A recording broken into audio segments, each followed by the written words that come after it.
forma, los musulmanes se van introduciendo en la península. En los años posteriores a la conquista, Al-Ándalus abarca casi todo el territorio, con la excepción de la cordillera Cantábrica y algunas zonas de los Pirineos. A finales del siglo X, el área de dominio se divide. Los musulmanes se centran al sur del Tajo y los cristianos quedan al norte. Y a mediados del siglo XIII, el reino de Granada quedará como el único reducto de dominio musulmán.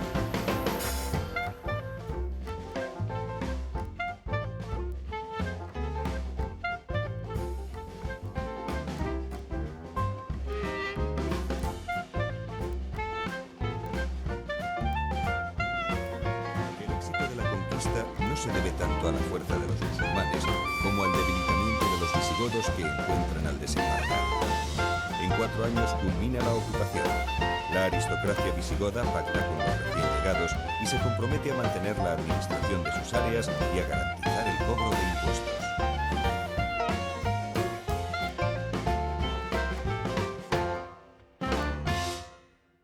El gobernador de Ceuta, quien introduce en sus filas a grupos de bereberes.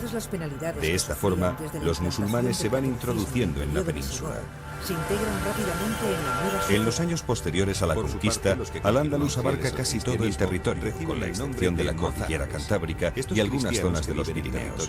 A finales del siglo X, el área de dominio se divide. Los musulmanes se centran al sur del Tajo y los cristianos quedan al norte. Y a mediados del siglo XIII, el reino de Granada quedará como el único reducto de dominio musulmán. Un nuevo orden social, cultural y religioso muy distinto del que había en la España visigoda. La fusión entre los recién llegados y los nativos se produce de forma paulatina y sin traumatismos durante los primeros siglos de ocupación. El centro del poder de la conquista no se debe tanto a la fuerza de los musulmanes como al debilitamiento de los visigodos que encuentran al desembarcar. En 4 años culmina la ocupación. La aristocracia visigoda pacta con los recién llegados y se compromete a mantener la administración de sus áreas y a garantizar el cobro de impuestos. Se limitan a enviar alguna expedición de castigo ante las primeras incursiones cristianas. Los judíos acogen a los musulmanes como libertadores.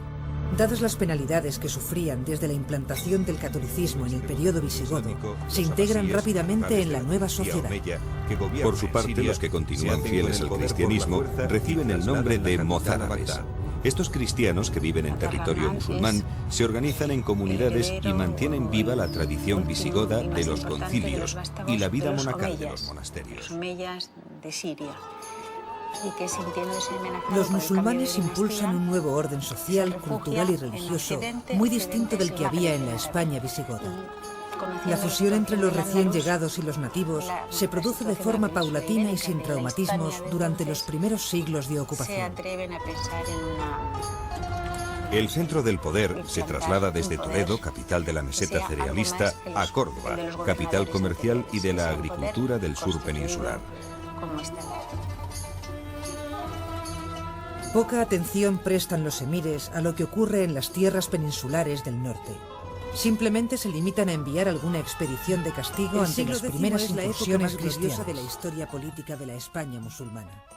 Abderramán III pone fin al emirato y se autoproclama califa omeya independizándose totalmente de Bagdad. A partir de entonces se convierte en el jefe político y espiritual los de la abasíes, rivales de la dinastía poderoso y omeya que gobierna en Siria, se hacen con el poder por la fuerza y trasladan la capital a Bagdad. Pasa a ser la mayor ciudad de Occidente. Abderramán es de nuevas murallas el y sobre la base de una heredero basílica cristiana último y más importante de los vástagos de los omeyas, de Siria, y que sintiéndose amenazado por el cambio de dinastía, se refugia en Occidente. Occidente es el Magreb en árabe. Y conociendo la situación del Andalus, la situación de la península ibérica, de la Hispania de entonces, se atreven a pensar en una, implantar un poder que sea algo más que el de los gobernadores anteriores, que sea un poder constituido como Estado.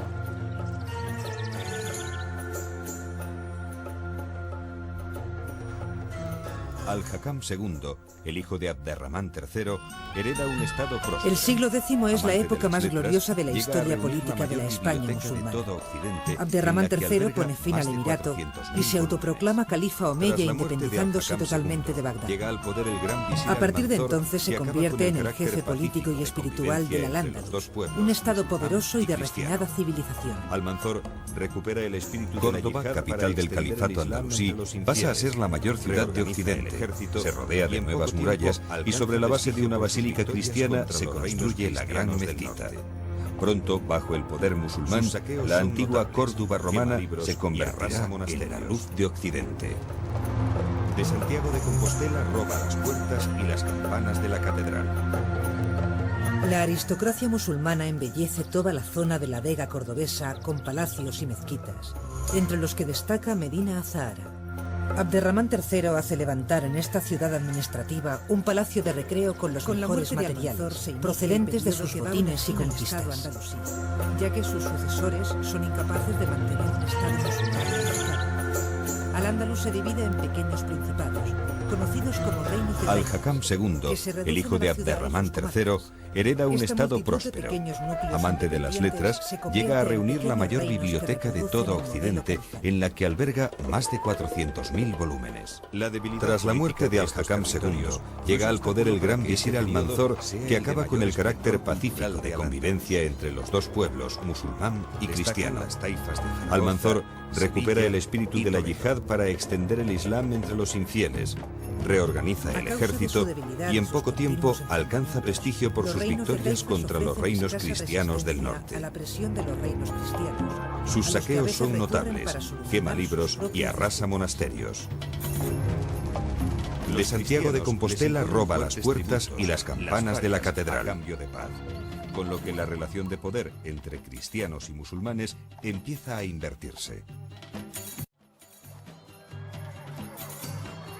Tras numerosos éxitos militares, una gran coalición de los reinos cristianos. Con la muerte de Al-Mansur se inicia el periodo que va a poner fin al Estado andalusí, ya que sus sucesores son incapaces de mantener un Estado musulmán unificado.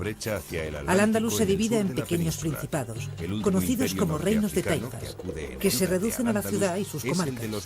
Esta multitud de pequeños núcleos independientes se convierte en pequeños reinos que reproducen el modelo califal. Tras la victoria de Alfonso XI, la debilidad política de estos territorios no es obstáculo para que este periodo sea el de mayor esplendor cultural de Al-Ándalus. Donde la dinastía nazarí destacan las taifas de Zaragoza, Sevilla y Toledo. Años antes de que la conquisten los reyes católicos. A causa de su debilidad y sus continuos enfrentamientos, los reinos de taifas ofrecen escasa resistencia a la presión de los reinos cristianos, a los que a veces recurren para solucionar sus propias disputas. Los cristianos les imponen fuertes tributos, las parias, a cambio de paz, con lo que la relación de poder entre los cristianos y musulmanes empieza a invertirse. Los musulmanes consiguieron implantar su lengua, el árabe, su religión, el Islam. Tras numerosos éxitos militares, una gran coalición de los reinos cristianos, unidos en una cruzada, derrota a los almohades en la batalla de las Navas de Tolosa. Para el estudio de las matemáticas, la astronomía. Esto abre una brecha hacia el Atlántico en el sur de la península. El último imperio norteafricano que acude en ayuda de Al-Ándalus es el de los benimerines.